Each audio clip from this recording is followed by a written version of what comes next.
একজন ভারতীয় সৈনিক ট্রেনে বসে আম খাচ্ছিল। সে জানতো না এই আমই একদিন জীবন হয়ে উঠবে।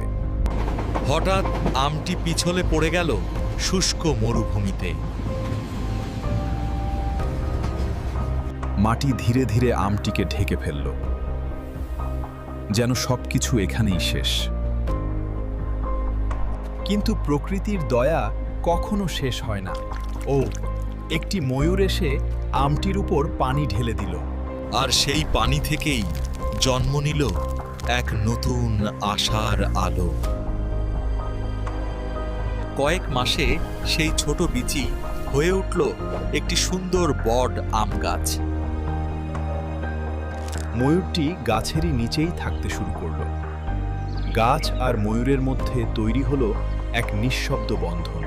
একদিন মানুষ এলো আর এক মুহূর্তে সবকিছু ভেঙে দিল। ময়ূরটি কান্নায় ভেঙে পড়ল।